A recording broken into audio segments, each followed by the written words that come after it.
Bonjour et bienvenue dans cette vidéo, j'espère que vous allez bien. On se retrouve aujourd'hui pour le moment unboxing, book haul du mois de décembre qui techniquement c'est vrai est pas terminé, mais cette vidéo-ci c'est la toute dernière de 2025 sur cette chaîne, donc je tenais à vous présenter quand même ces livres-là tout de suite, maintenant.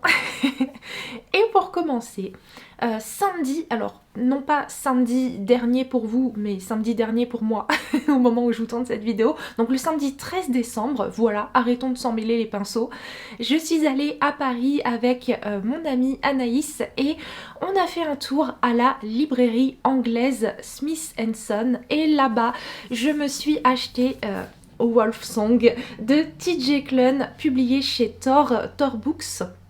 Alors Wolfsong, ça doit forcément vous parler puisque vous connaissez, je pense, cette saga en VF. En VF, cette saga s'appelle Le Clan Bennett et ce premier tome que j'ai ici du coup en VO, c'est Le Chant du Loup.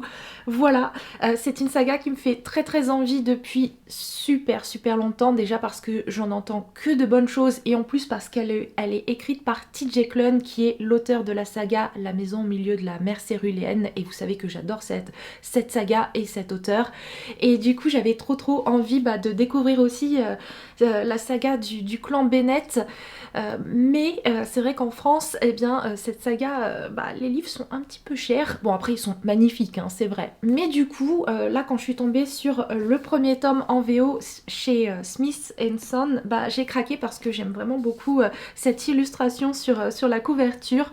Donc voilà, le clan Bennett, vous ne savez peut-être pas de quoi ça parle. En gros, dans ce premier tome, on va suivre le personnage de Ox.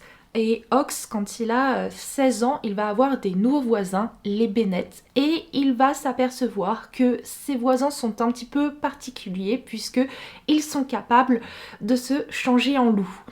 Et lui, de son côté, je crois qu'il va y avoir tout d'abord une amitié, puis par la suite une romance avec l'un des membres du clan Bennett. Et apparemment c'est vraiment une saga qui est hyper chouette et il me tarde de la découvrir. Et si tu regardes cette vidéo, oui Adeline, qui est tout le temps dans mes commentaires et merci pour ça, c'est toi qui m'as donné encore plus envie de me lancer enfin dans cette saga. Avec ce petit craquage, eh bien j'ai reçu un marque-page à l'effigie de la librairie, voilà, de la rue Rivoli à Paris, voilà, qui est trop joli. Suite de notre virée parisienne avec mon amie Anaïs, on est allé sur le quartier Saint-Michel pour faire un tour au Grand Gibert Joseph, vous savez ce magasin rempli de livres sur plein d'étages différents.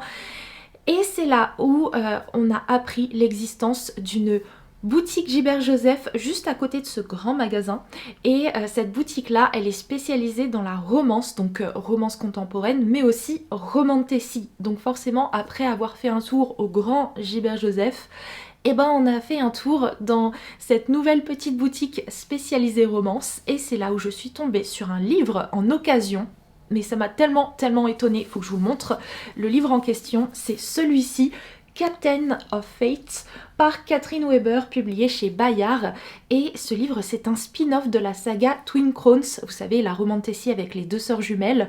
Et je suis trop étonnée d'être tombée sur ce livre en occasion, déjà parce qu'il est impeccable, hein, vraiment état parfait.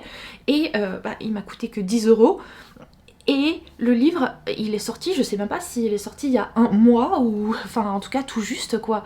Donc franchement, ça m'a trop étonnée, mais trop contente parce que la saga Twin Crowns, j'ai vraiment beaucoup aimé.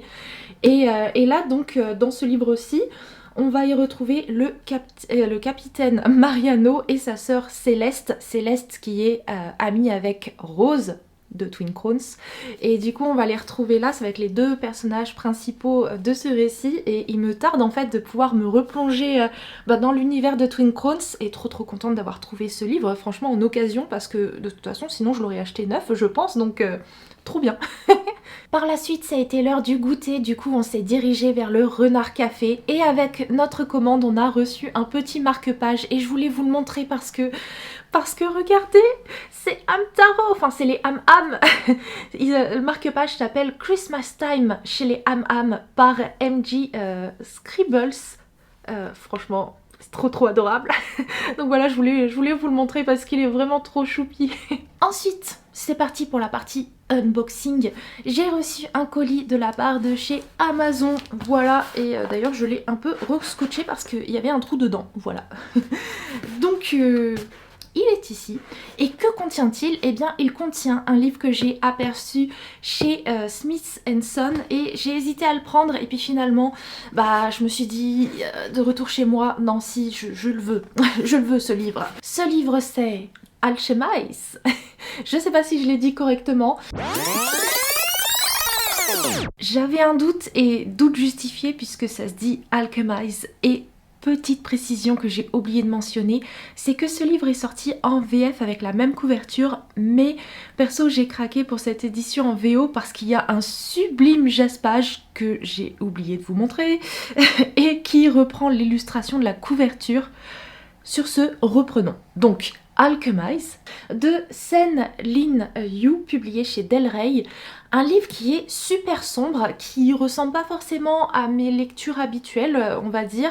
Enfin, en tout cas, qui est bien plus sombre que ce que je peux lire habituellement. Mais ce livre-là m'a vraiment interpellée parce que j'ai appris que c'était à la base une fanfiction Dramion, c'est-à-dire une fanfiction, une romance entre Hermione Granger et Draco Malfoy, qui bien évidemment a été transformée pour pouvoir avoir son propre roman, sa propre histoire. Les personnages ne sont plus appelés Hermione et Draco, mais en fait le truc qui m'interpelle vraiment beaucoup et qui fait que il fallait que je découvre cette histoire, c'est que ça me dit trop quelque chose. J'ai l'impression d'avoir lu cette fanfiction il y a quelques années en fait. Ça se trouve je me trompe, mais vraiment le résumé m'a fait vraiment penser à certaines fanfictions que j'avais pu lire à l'époque. Donc voilà, ça me rend super curieuse.